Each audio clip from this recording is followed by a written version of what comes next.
Today I'm going to give you a brief introduction to comic strip conversations. So comic strip conversations, what are they? Well, they were developed by Carol Gray in the 1990s. They are a concrete visual way to help a child or young person to explore their thoughts, feelings and actions in a specific situation. They're helpful because the focus is not directly on the young person, which a lot of our young people can find very difficult if everything's focused in on them.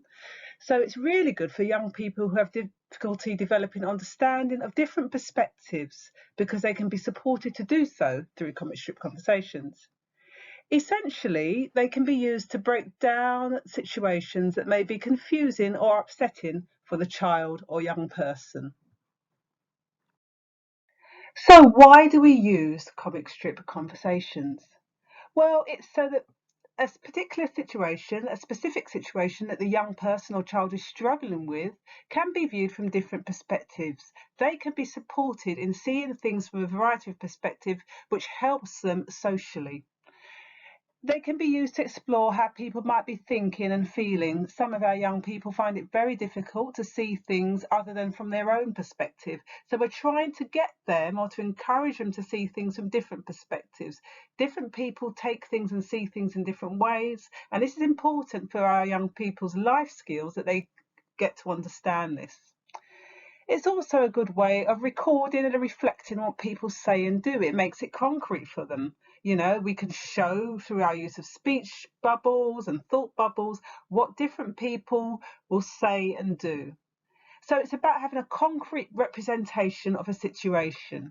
A lot of our young people understand things through visual means. So this is a visual aid to help them understand specific situations that they may be really, really battling with and struggling to make sense of.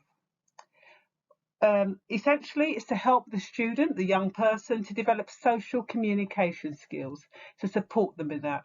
So it's a social communication aid, in short.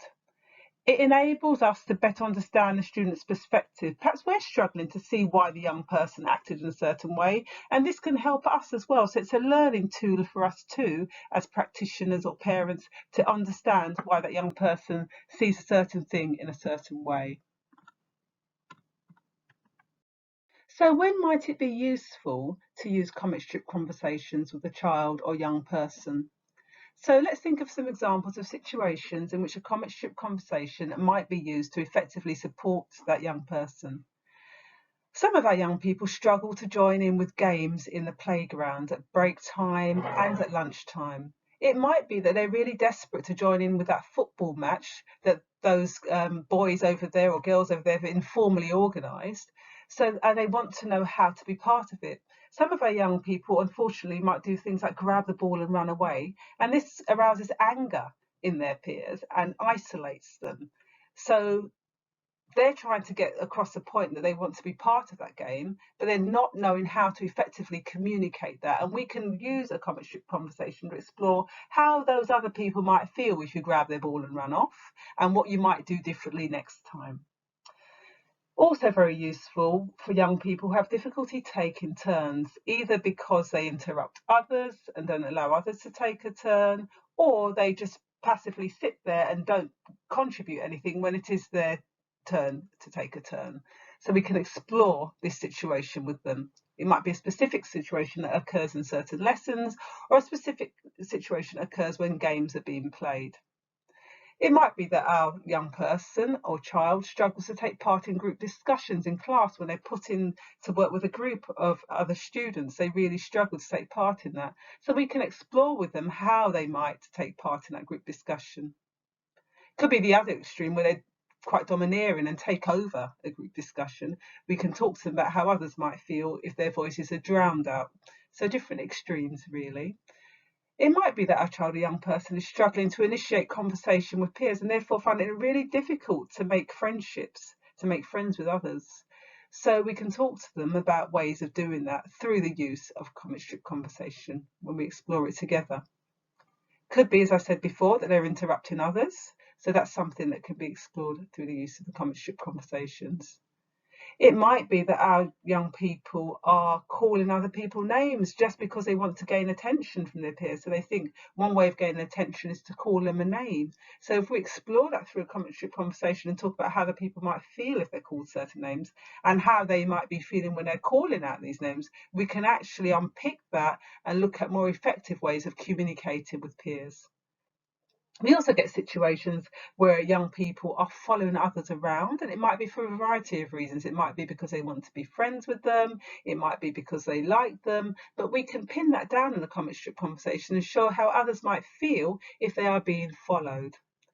It could be that our young people are hitting or hurting others, and again, we need to sit down and explore how those other people might be feeling when they are being mistreated in this way and what the consequences of that could be. So how do we use comic strip conversations? Firstly, it's really important to ensure that the young person or child is feeling relaxed and calm. So start by encouraging them to feel secure by talking about a familiar topic such as the weather or the journey to school. This to get them used to the idea of drawing whilst talking. Now, after this, ask questions about the specific situation. Ask the student to answer by speaking and drawing their response. Some students may feel happy to draw, but others might prefer the adult to. It doesn't matter as long as the student takes the lead. They have to take ownership of it. That is the essential part. There's no need to worry about artistic ability, so we need to make sure we emphasise this to the child or young person. It doesn't matter, it doesn't have to look pretty, it's not about that, so the artistic ability really doesn't come into it. Use stick figures to represent people. Use speech bubbles to write the words said and thought bubbles to show what people might be feeling. Colour can be used to show emotions. Symbols are used to show social interactions.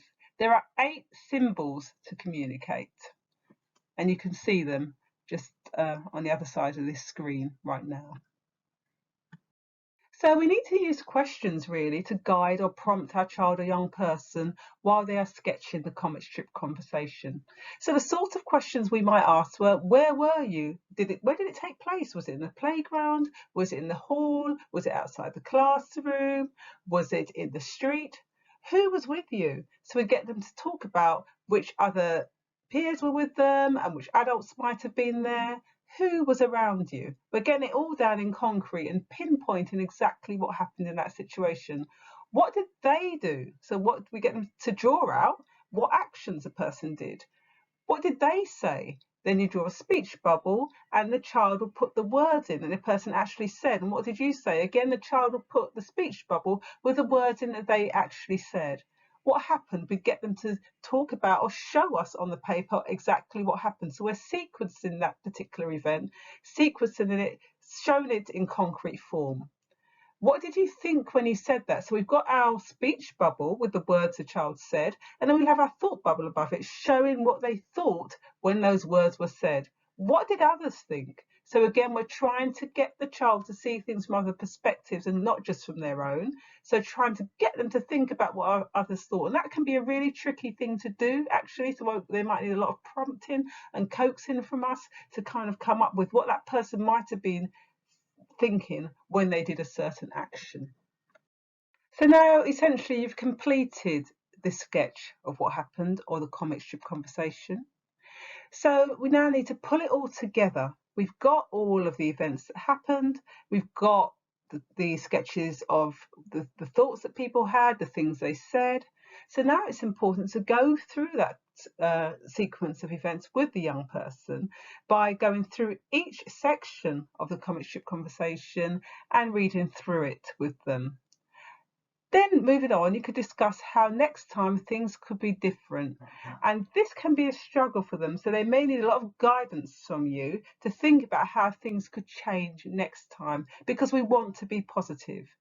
After this, we can work on producing a positive comic strip conversation showing the same event but in a more positive manner. Thank you.